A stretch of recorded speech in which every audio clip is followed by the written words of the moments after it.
Good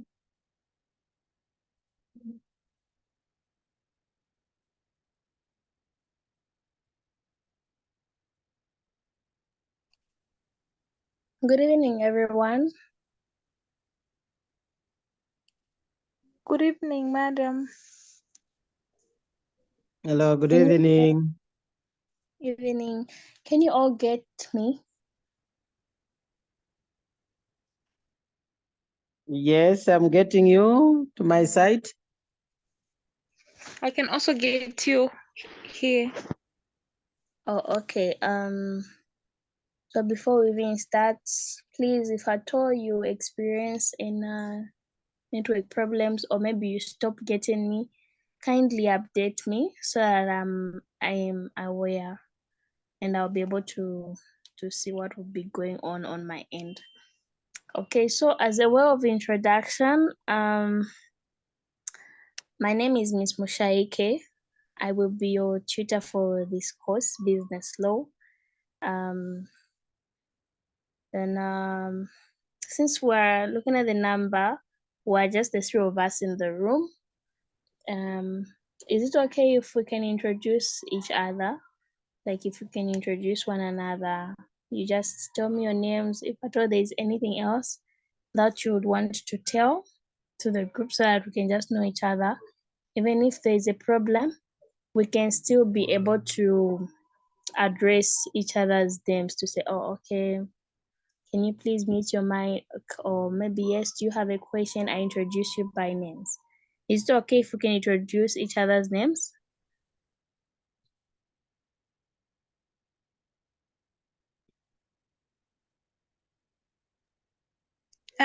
Yes, madam, it is okay. Okay, so I think you can start. Okay. Thank you so very much, madam, for this opportunity. My name is Mary Dubula. Yes. Okay. Anyone else? Yeah. Are you getting me, madam? Yes, I can get you loud and clear. Thank you. My name is Mbangu David. All right. Nice to meet you all. I welcome you guys to our session. I hope that we'll all enjoy the time that we'll be spending learning. Okay, so today we won't be learning anything in this course since it's our first day. I'm just here to introduce the course and what exactly we'll be looking at in this course. So me being your tutor, I just want us to run through the course outline that I have with me. I will definitely share the module in the group once I'm done with the lecture for today, so that even the times whenever we meet, like the way we'll meet tomorrow, you'll be at least be aware of what we'll be learning on a particular day. At least I would encourage you all to study in advance, even as you all come and attend the classes, so that it will be easier for you to understand better and even be able to ask questions and get clarifications while you see that you need clarifications. So in this course, and by the way, do not worry, this class is being recorded. So for our friends who are having network problems, or rather if at all there is anything going on, they'll still benefit one way or the other, so no one will be left behind.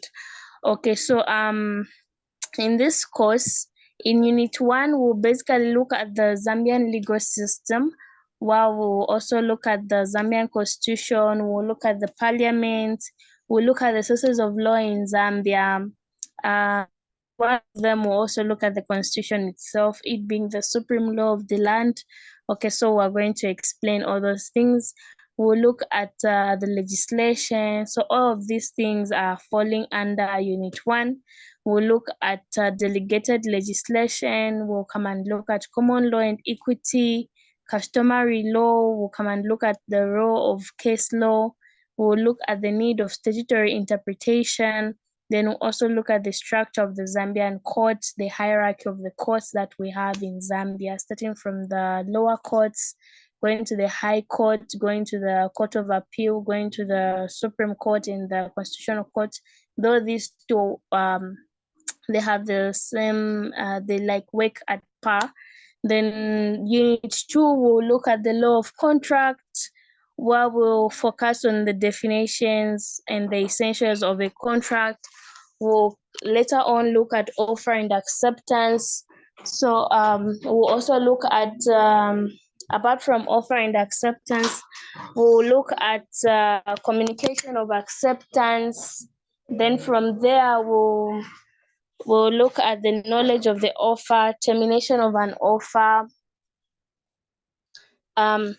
By the way, for us to have more better understanding of these things, we'll be looking at different question papers and either test papers or exam papers, just trying to see how scenario questions are brought in. And it will be more enjoyable if you at least get to understand these topics, so that even when you're given a scenario question, you'll be able to pick a point to say, oh, here there was an offer between Mr. B and Mr. C, and the offer was it accepted, or maybe was there a counter offer, or maybe was the offer terminated? How long did it take for the offer to be terminated? What rules were applicable? So we'll be looking at different past papers for us to understand all these topics in details. And I think it will even be beneficial to all of you to say that even the times when you'll be writing your exams, you are able to answer the questions according to how the lecturer is expecting you all to answer the questions once we get to understand these topics. So that will be it under Unit 2. I also forgot to say under Unit 2, we'll look at consideration for a contract to be valid. So not that there need to be 4 things in existence. There should be an offer. Someone should be able to make an offer. For example, someone brings books to you to say, oh, I'm selling these books.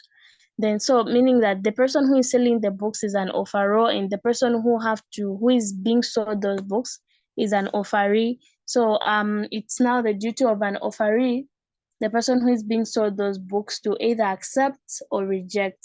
So once they accept those books, they will need to pay something. So the other person will be benefiting the money, the other person will be benefiting the books. That is where consideration comes in. So we'll look at all those things. Then the other element of contracts is that there should be intention to create legal relations. So the intention is that both parties should be willing to contract. They should all be willing to make that thing binding to both of them, whereby if the other person fails to pay the money, the other person can be able to sue to say, I had to provide these books, but the person did not give me my money. I need my money, so they can claim for damages. We'll come and look at all those things under Unit 2. Then under Unit 3, in this course, business law, we'll look at the contents of contract and the breach of contracts, where we'll look at contract terms, we'll look at representation, we'll look at the importance of the statements, special skills and knowledge of party to the contract, express terms, because we not say with terms we have express and implied terms. So a contract can be expressed where you just say it direct to say, I'm selling these books. At times it can be implied due to conduct, where someone's actions will just show that there was a contract here. So the court are able to determine to say this contract, though it might not be expressed, but it can be implied through conduct or maybe through writing. Then we'll also look at the means of, or also look at conditions and warranties. where we see that whenever a contract is made, they try to see to say, were those terms important? So if terms are very important, they are referred to be conditions. And if the terms are less important, they are referred to be warranties. But do not worry, we'll come and look at all these things into details. We'll look at exclusion clauses, where you find a scenario where a contract is made, but there is a provision to say, okay, so if I'm selling you this car, but if at all it catches fire, the bills won't be on me.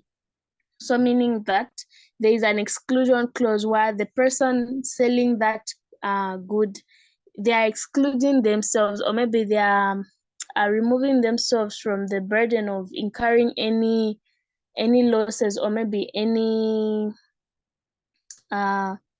penalties from the court. So they will come and look at exclusion clauses, what they are all about, the means of incorporating an exclusion clause. We'll look at the breach of contract. I hope you guys can get me. Mary, can you get me?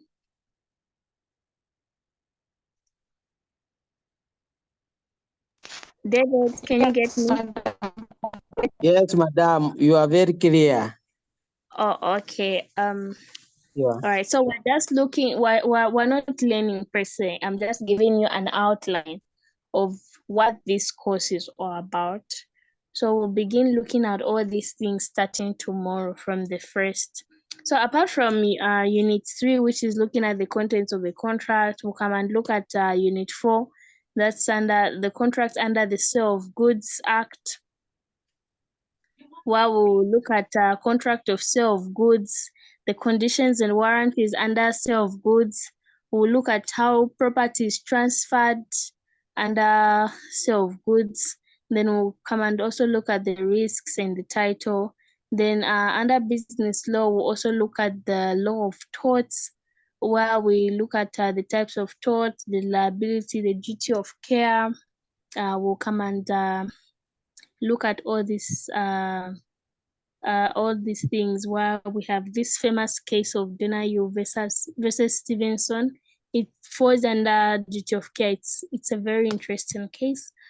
But also Zambian cases, will also be looking at them and try to see how they are applied, how you can also apply them whenever you face a scenario case where someone fails to provide their duty of care. Maybe you go in a shop and they sell you a product that is not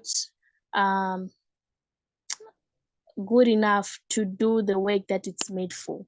So one can be able to sue to say that the duty of care was breached, and you as a person who bought that product, you incurred losses, or maybe you suffered damages. So we'll come and look at all those things under the law of torts. We'll also come and look at the defenses to negligence. We'll come and also look at agency, that is under topic 6, where we'll look at the duties of an agent. So like as we know to say, it's not possible for someone to, and mostly maybe when you are running a big business, it's not possible for you to be able to do everything on your own. You will need people to help you. You will need someone with skill to help you around. So take it for instance, maybe you have different apartments, maybe you or maybe can I say an estate, where people would want to usually rent your apartments, and before they just come and rent your apartments, they would need an agent to show them around and everything. So like you as the owner of all of those things, you are unable to be like everywhere. So you would mostly employ agents. So now this is all about agency, the topic that we'll come and look at, where you will get to look at what are the legal duties of an agent, how faithful are agents, what skills are they supposed to have, and we'll look at the rights of an agent. Of course, agents have the right to remuneration, they need to be paid. We'll look at the termination of an agency.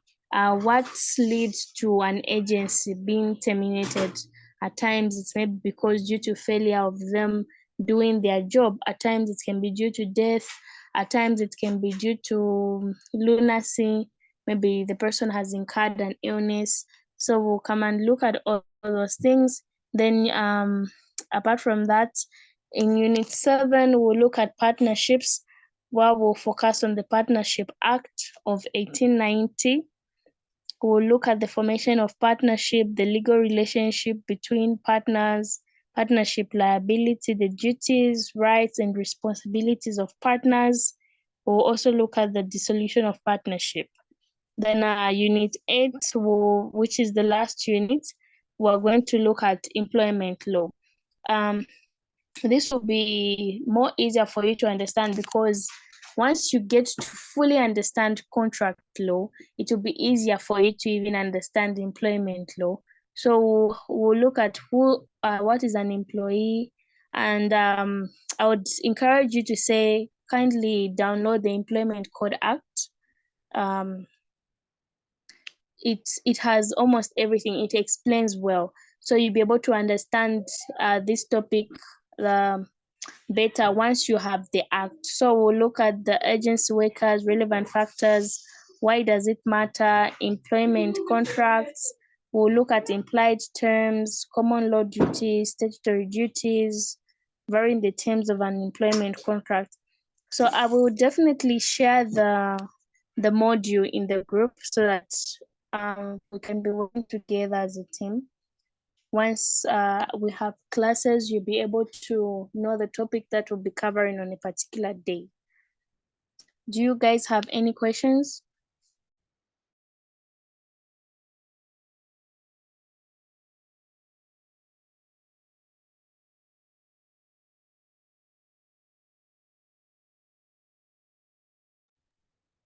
Hello, madam.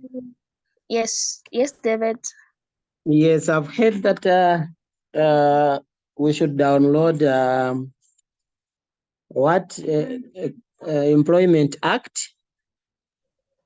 Oh, I can just share it in the group. That's not a problem.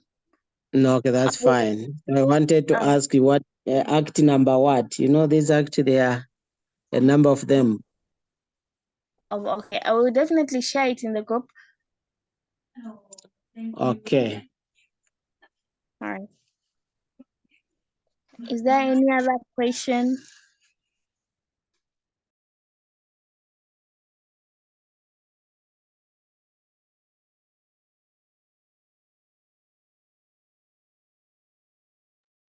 Mary, do you have any other question?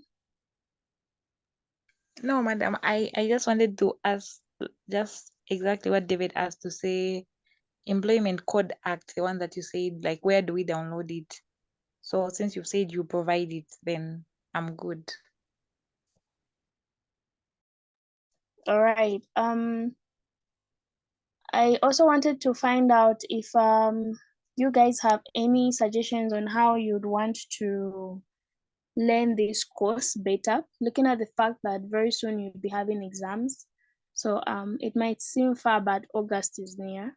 So what suggestions do you have, or any expectations that you have concerning this course?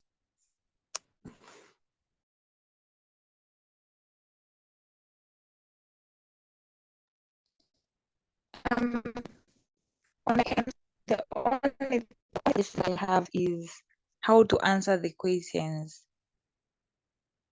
So more of past papers in teaching us how best should we answer the questions that were given, because I don't know how the lecturers will be asking the questions, but looking at what I am doing myself, it has nothing to do with law. So I really don't know how to come out when it comes to writing law questions. So maybe helping us in that order.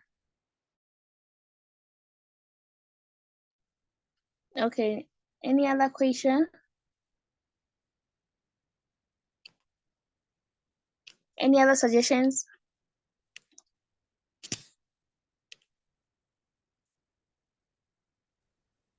Yeah, like Nelia said, yeah, like we are empty vessels, so we want you really to help us, to apply standards.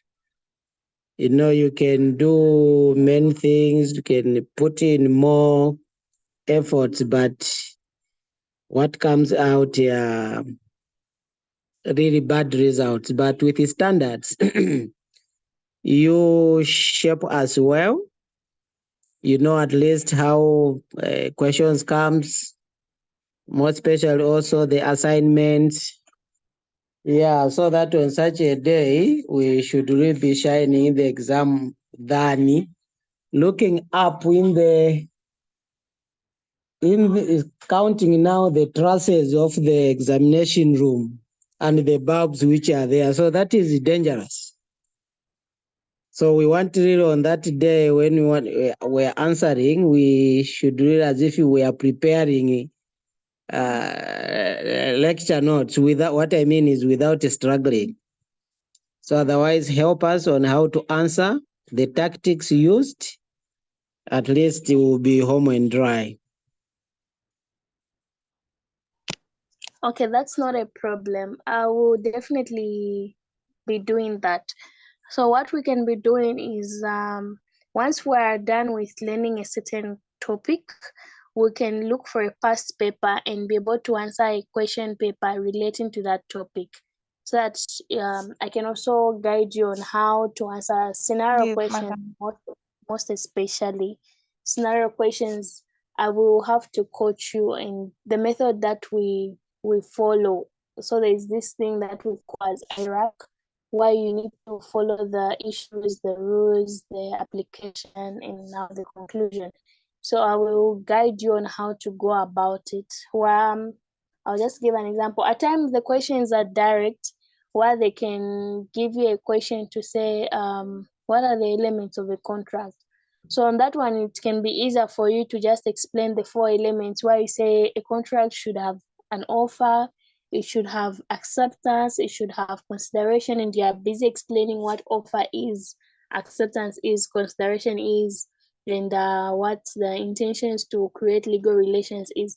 But there are situations where they give you a long passage, and in that passage, it's more like a scenario question. So they are like giving you a practical question to say, there is this type of a problem, and they want you to advise this party. How do you go about it? So we'll definitely go through different question papers and be able to look at the legal issues, because what lecturers want is to see if you can be able to spot out, was there an offer in that question? Was there negligence that is under the law of tort? Okay, so was the person employed an agent? So you get to, they would want to see if you are able to notice all those legal issues. So they try to make them tricky, but trust me, as time goes by, as you continue to look at these different question papers, you would tend to see that even as you are going through question papers on your own, you'll be able to understand them better. So I will definitely put that into consideration to say whenever we are done with a certain topic, we look at a different past paper, or at times even before we even look at a certain topic, I just send maybe in the group a past paper to say, what ideas do you have? Then I try to see if you guys have any ideas where I see that, okay, you've missed out something. I come in to show you to say, oh, you missed out this point. It will be easier for you guys. Is that okay? Very much okay.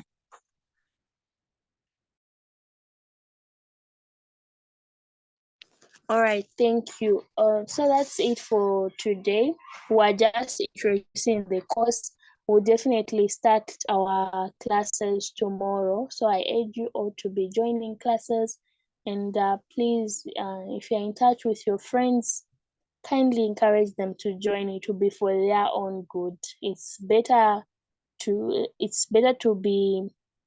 attend the class than maybe depend on a recording, unless if maybe it was due to circumstances beyond your control. I would understand. But if at all you just have free time, try by all means to join the class, because if you join a class, it'll be easier for you to even ask me questions directly, why you see that you have a problem, why you want clarifications, why you want us to help you out. It will be easier that way.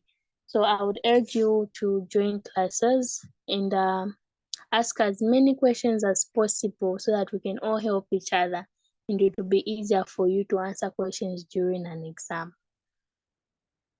So is that okay? Yes, madam. It's very okay. All right. For sure, madam, If there it's very okay. All right, thank you.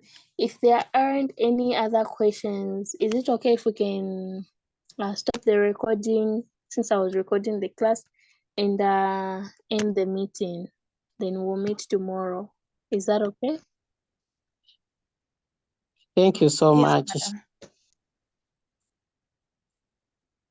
You're welcome. Thank you so much for attending the class. Thank you so much.